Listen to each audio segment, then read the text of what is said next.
Today, this big Friday edition of the Steak Breakfast Podcast. He's a retired U.S. Army colonel. He worked just about everywhere in the defense community. He's a consultant, analyst, and great friend of the show, Colonel Douglas McGregor. Thanks for joining us again. Happy to be here. Man, do we have a lot to talk about with you. The first thing I do want to touch on, listen, I saw a great article this week in American Conservative. It was from you, called War, Money, and America's Future, Why the Uniparty Risking a War Were So Ill-Prepared to Fight.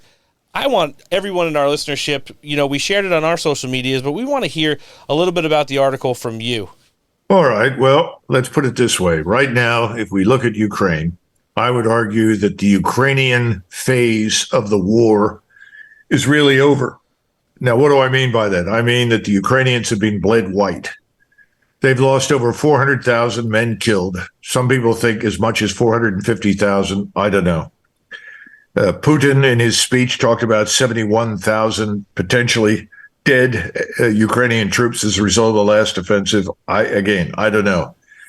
But anyway you slice it, they're losing soldiers at a rate that is about the same as the Allies lost troops in World War I on the Western Front. So remember, we fought for 110 days in the First World War, and we had 318,000 casualties. Of that number, 110,000 Americans died. So you could say that every day that we fought a battle in 1918 on the Western Front, we lost 1,000 men. That's the kind of loss that the Ukrainians are experiencing. Now, what does this mean? What it means is that we're into what I would call now the Biden phase of the Ukrainian war. What's the Biden phase? Well, it's the phase where the Ukrainians don't really have any troops to throw at the enemy. So now we're giving them long-range strike systems, 300-kilometer range missiles or 500-kilometer range missiles, 300 miles, 200 miles, 150 miles. And they're lobbing these things at the Russians, primarily in Crimea. So we just saw a major attack involving 11 Storm Shadow cruise missiles. 3 got through. The other 8 were shot down. Those 3 did damage to the dry docks and harbor in Sevastopol, to a submarine and to a capital ship, in other words, a warship. They also managed to employ some underwater unmanned systems. They call them underwater drones or water drones. They're probably British. They did some damage to Crimea.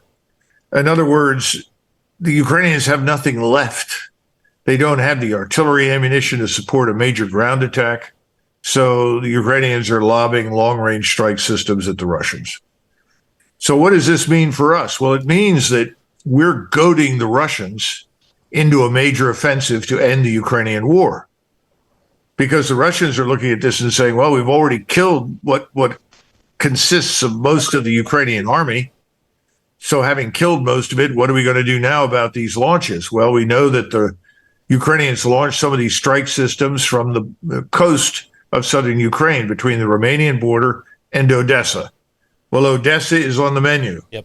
So I suppose this now means that the Russians will have to cross the Dnieper River, move south, and seize Odessa.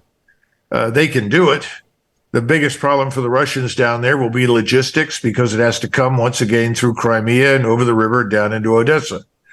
The Russians are also positioned to launch an offensive up in Kharkov, up in the northeast corner of Ukraine. Interestingly enough, the Ukrainians are evacuating people from both Kharkov and Odessa. So what are we going to do? Well, we can give them more long-range strike systems. We can give them F-16s at some point, even though they're going to be very hard to employ them and they can't really sustain them. But what are we going to do? And this is the key question, because we've reached the point now where we either have to say, that's it, we can't do anything else because to do much else risks direct war with Russia, or we get more deeply involved. We actually talk about the use of our own ground forces. Now, I don't know which way this is going to go, but I can tell you that if we're going to risk a direct confrontation with Russia, we're not prepared. We don't have the months of ammunition. We don't have the means of reinforcement. If we go to war with Russia, The Russian submarine fleet will sink everything that tries to cross the Atlantic. Can't be done. If you can't move reinforcements across the Atlantic, guess what? You're in a lot of trouble in Europe. This means that there are 32 member states who potentially now offer targets to the Russians. The Russians don't have to sit there and take damage from us from long-range strike weapons.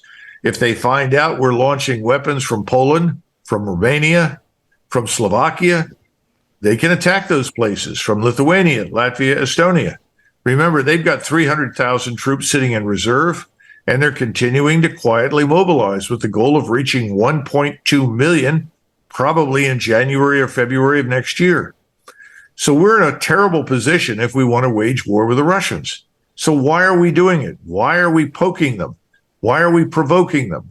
Why are we giving the Ukrainians weapons with which they can attack targets inside Russia? Because that's an invitation to a broader war. Yeah, it certainly is. How alarming is it to you to see Vladimir Zelenskyy going to be on a plane in a couple days and up on Capitol Hill asking Congress for more money and weapons and having a state dinner with Joe Biden next week? Well, I'd rather he eat with Biden than me. I have no desire to do that. And I could imagine that must be a very confusing meal, past the salt, and God knows what Biden is going to hand him. So I don't want to go to that. But Zelenskyy is coming for a $21 billion payoff. Yep. More money thrown down the rat hole when there's absolutely no chance for Zelenskyy to win. There never has been. And his government is really miserably unpopular inside Ukraine. Remember, they're now pulling people off the streets. They're headed into the Carpathian Mountains to find any living human beings they can. They want NATO governments to round up military-age eligible Ukrainian men and ship them back to Ukraine to die in the Russian meat grinder. And this is a catastrophe. The inhumane dimension cannot be overstated, right? Because the wounds that these Ukrainian soldiers are receiving on the battlefield are wounds from which most of them will never recover. Yeah. We don't know how many amputees are, but there are tens of thousands of them. I've heard some people say 70,000. I've heard others say 60,000. I mean, the whole thing is insane. There's no chance for a victory here. So what else is he going to be told while he's there? Well, I'm being told that Blinken and Nuland are saying, well, we have to have a freeze. We have to freeze the battlefronts. That's the only way forward. Well, the Russians aren't going to freeze anything. The Russians have a set of demands. We have been unwilling to consider any of them. Yep. At the beginning of this whole thing, these were requests. Now they're demands that have to be met. Ukraine cannot join NATO. End of discussion. So that means Ukraine can be neutral. Now, I don't know what other conditions may be attached to it, but we can certainly live with neutrality. We don't need Ukraine in NATO. In fact, Ukraine as a neutral state is a wonderful idea. It puts almost 500 miles between us and the Russians. Yeah. Why is that a bad thing? It's not a bad thing. But see, the larger problem is that the goals that we originally stated, when I say we, I'm talking about people like Blinken and Austin and Nuland and Biden and Sullivan and others, was to harm Russia, harm its economy, weaken the state, potentially overthrow or remove Putin. It's all nonsense. The opposite has happened. Russia is stronger now than it's been since the 1980s. Its military establishment is probably the best of its kind, I would say certainly in Europe and maybe in the world, given the enormous armaments that they've managed to turn out, brand new equipment, the tactics they've used, the organizational construct they've built. What are we trying to accomplish? We're not going to get it. We're not going to get a freeze. The Russians are going to say, freeze yourself, stick your head in the freezer. It's not going to happen in Ukraine. So where are we headed? Well, I'm afraid we're headed to more escalation until finally the Russians are standing on the Polish border. And my fear has always been that we would become desperate because we can't do anything other than throw boulders at them over the wall. Yep. This is sort of like siege warfare. If you can't take them on, what do? You start hurling crap over the wall. That's what we're doing. It's not going to win. It's not going to change anything. It's not going to improve our strategic position. So I'm worried about desperation in the West. Now, of course, it may be, given Europe's really fragile economic condition right now, that Europe collapses financially and economically before anything gets much further. I mean, we're in trouble too. Yeah. I mean, all you have to do is turn on the business channels and people say, oh, Treasury yields are up. Prices for bonds are down. Nobody wants our bonds. Oh, by the way, trillions in U.S. Treasuries are being dumped by China, Saudi Arabia, the Emirates. This is not a good thing for us. We're in trouble. So you would think someone with any sense of balance or rationality would say, gee, we probably ought to find a way out of this. Let's get some sort of deal on the table and put an end to this thing. But it's not happening. It certainly isn't. Listen, I do want to talk about a state dinner that was a little bit more important than the one between Joe Biden and Vladimir Zelenskyy that's going to happen this week, and that's the one between Vladimir Putin and Kim Jong-un. When you saw the hermit dictator make it out of the kingdom and then stick around for an extended stay in Moscow, what are the optics of that? And in the big scheme of things here, I mean, Vladimir Putin's always trying to play 2 moves ahead. What does it mean for, the global battlefront as it's shaping up right now? Well, first, let's make something clear. Mr. Kim has not missed many meals. So if you offer him something to eat, he's going to show up. I'll guarantee it. Other than that, this is much more important for Mr. Kim than it is for Putin. What Putin has done is sent a clear and unambiguous signal to us. You refuse to cooperate with us. You won't talk with us. You won't negotiate with us. You continue to try and harm us. Fine. Then we will provide to Mr. Kim the missile body and the warhead that he needs to have an ICBM, an intercontinental ballistic missile, that can mount a nuclear warhead and, if necessary, reach targets in the United States. So he's done that. Xi in Beijing has always fought that and objected to it. Chinese don't like North Korea. North Korea is a dangerous catalyst for conflict. The Chinese are about stability, not war. And the Chinese have enormous problems at home themselves. Problems with unemployment, problems with real estate, problems with corruption. But the Chinese have relented and told Putin, all right, you can do it. Give Kim this capability. The capability is designed to terrify the hell out of us. You know what? It works. Yeah.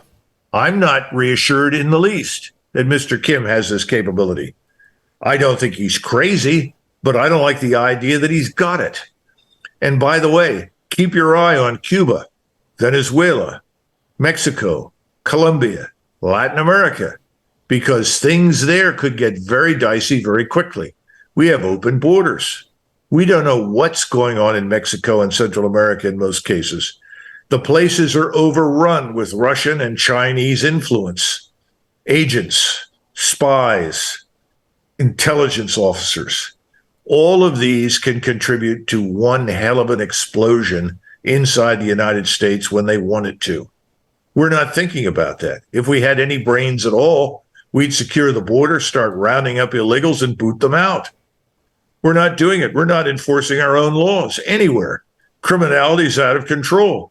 Well, this is a wonderful opportunity if you're sitting in the Kremlin and you're trying to think of new ways to tie down U.S. resources, new ways to heighten the dangers to Americans. Well, this is what we've got. It's called horizontal escalation. That's what it is. It's different from what we normally think about. We're vertical thinkers. Send Ukraine a new missile that goes further. The Russians are a little more sophisticated. They know that we have a soft underbelly in the Caribbean and Latin America. I would look for real trouble down there. We've already got it, let's face it, in terms of illegal human trafficking and drugs. Sure. But it can get a lot worse. Yeah, it's you paint such a bright picture heading into the weekend here, Colonel. Here's the thing. We love having you on the show, and we love having these hard conversations because the fact of the matter is there's very few places that you're able to talk about this stuff freely and kind of push back on the mainstream narrative. And I just feel like at least our listenership deserves to hear what's really going on, because you see stuff in the news, and if you're just a casual follower of politics, you think everything is great and Ukraine is winning and Vladimir Zelenskyy is a hero and, Vladimir Putin's super evil, when there's just so many other political dynamics and strings, not only connected to just that situation, but like you've talked about with China and North Korea and all the way over to, Latin America and up into Mexico. The strings and the spider webs are all connected, and they branch out globally. And it seems like right now, you name some of the absolute all-stars, all the holdover from the Obama administration that are kind of running this, Joe Biden presidency behind the scenes, and they don't have a real good track record, and they don't look really tough on the global stage, and they have really done an absolute travesty to our military, and like you said, put us in such a situation right now that I hope something doesn't pop off anytime soon. But this has been great sitting down with you today and catching up, Colonel. We're obviously going to look to have you back real soon. We're going to live link your website in the show description today. Okay, well, you guys have a great weekend, and don't worry about a thing. Everything will be fine. Joe Biden told me that. This is our favorite retired U.S. Army colonel and great friend of the show, Douglas McGregor. Thanks for joining us today. Right, bye-bye. Well, we did it. Did it again. If you enjoyed this episode of the podcast and want to hear the now over 275 other editions of the show, make sure you're subscribed to us across every downloadable podcasting platform. Find us on Apple, Spotify, Google Podcast, iHeartRadio, and then across social medias, Twitter, Getter, Truth Social, and Instagram. Follow the Steak for Breakfast accounts. Hit that notification bell. We want to thank all of our guests for coming down and sharing a little time with us today. Former Chief of Staff to the DOD, Mr. Kash Patel. Senate candidate out of Arizona, Sheriff Mark Lamb. Former Secretary of the Interior, David Bernhardt. And of course, Colonel Douglas McGregor. They definitely helped to make steak great again. Guys, don't worry. I know we're heading into the weekend and you will miss us. But we'll be back on Tuesday with an absolute America First heater.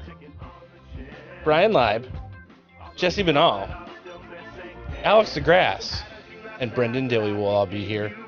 On behalf of the pod team and Jim Nels, who joined us today, I'm Roan. Noah? Later. Thanks for listening. Have a great weekend. And take care.